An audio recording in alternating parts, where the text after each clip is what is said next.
You ever wake up to a soundtrack that makes you question your life choices?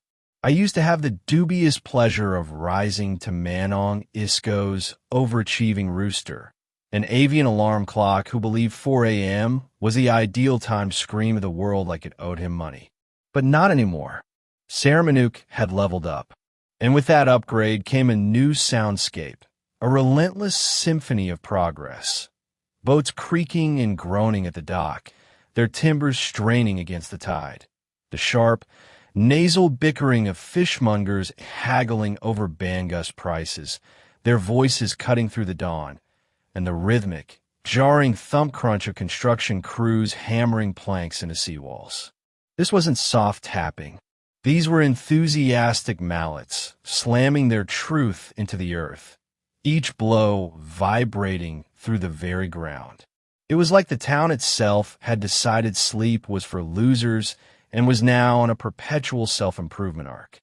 Throw in a chorus of newbie adventurers at the Meniniut Guild shouting sea shanties like they'd only heard them once in a tavern, off-key and full of misplaced gusto, and you've got the latest Sarimanook morning mix.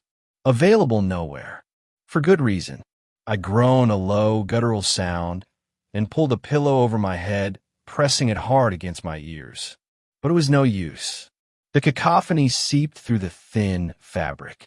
The sun wasn't even fully up, a mere whisper of gold on the horizon, and my coastal hometown was already doing push-ups, sipping salted coffee, and shouting, "Let's go," at the shimmering expanse of the sea. With great reluctance and a mild crick in my back, I stumbled to the window. The cool morning air, thick with the scent of the sea, hit my face. And wow, gone were the old muddy paths and rickety stalls, the familiar, slightly dilapidated charm.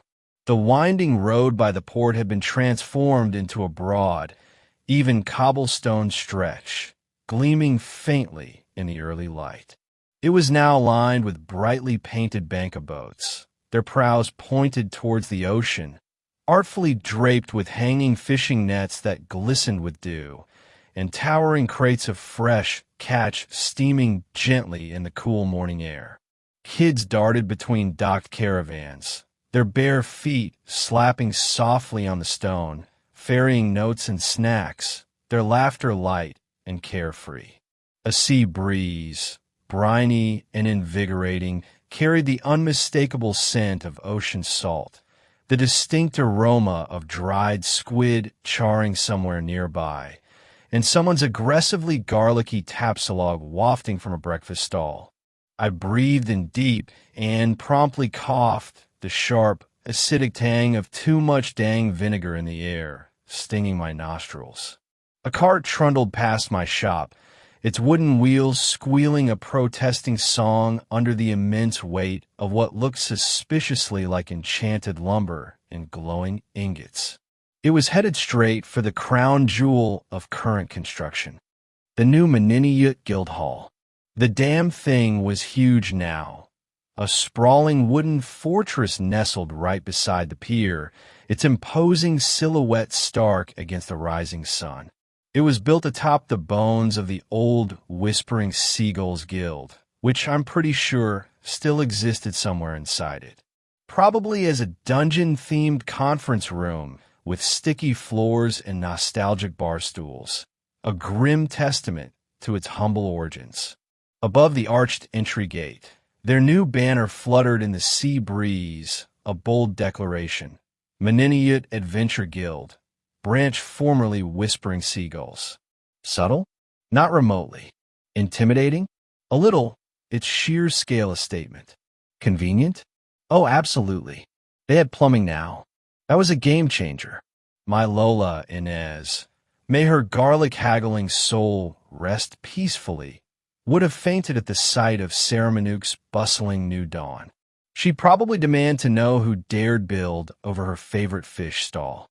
Morning Pepito Kuya. Marikit's voice, bright as always, rang out before her knuckles even touched the doorframe. She peeked in, already dressed and looking far too awake for this hour. Her tunic was new, a cheerful mango yellow, and her heterochromatic eyes, one deep brown, one vibrant green, sparkled like mischief wrapped in sunshine. Breakfast is ready. Mama Helen made garlic fried rice with extra crispy dillies and a perfect egg. Your certified lifesaver, Kit Kat.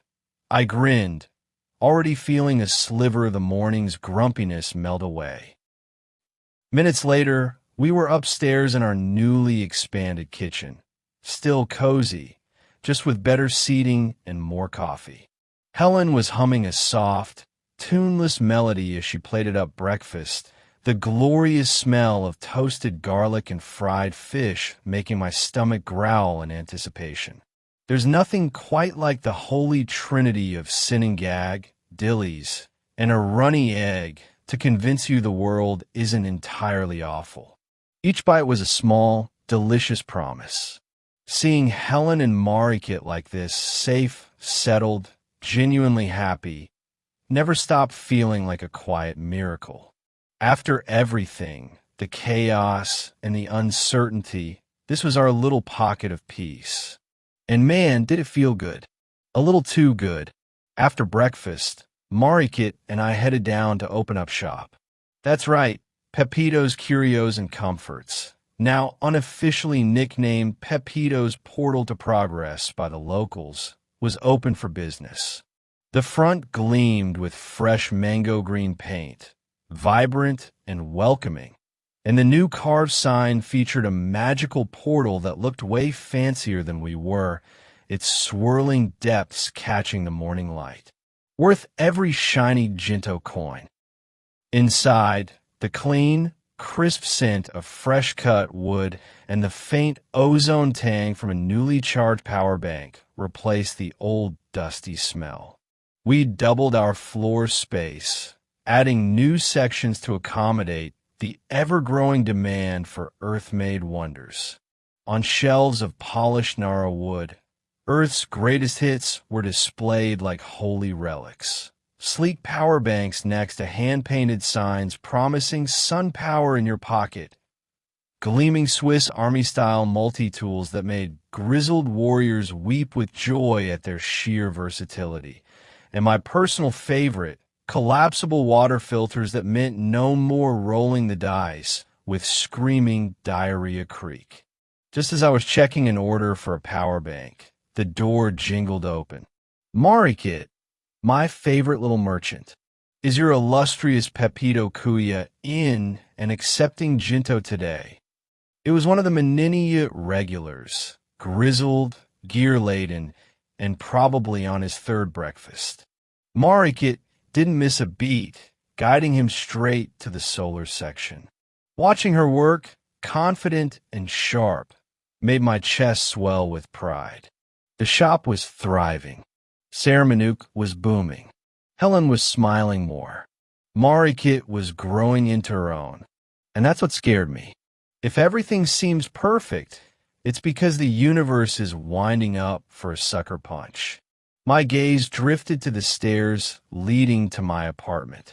That sucker punch was already waiting for me. It had been delivered last night. Susan had stopped by after closing. Her usual Lacambini poise was frayed, her shoulders slumped. She'd handed me a sealed scroll. "Don't open it until you're ready," she'd warned. "This is above my pay grade, Pepito, and it's addressed to you." It now sat on my nightstand. The wax seal bore the official town crest, but it was the faint, cold thrum of magic pulsing from it that made me hesitate. Like a nervous heartbeat, like a trap. It was addressed to the alchemist of Sarimanook. Yeah, this was my life now. Coffee, construction, and a growing sense of cosmic dread. Welcome back to Sarimanook, folks. Hope you brought a helmet. Want more magical mayhem and garlic-fried existential dread? Hit that follow and dive deeper into Pepito's Portal to Progress, where the coffee's strong, the scrolls are cursed, and the rooster is retired. Thank the gods. New chapters drop daily, full of cosmic mysteries, breakfast miracles, and adventure guild drama you did not see coming. Tap the light, join the chaos, and don't forget to bring a helmet. Because in Sarimanook, even mornings fight back.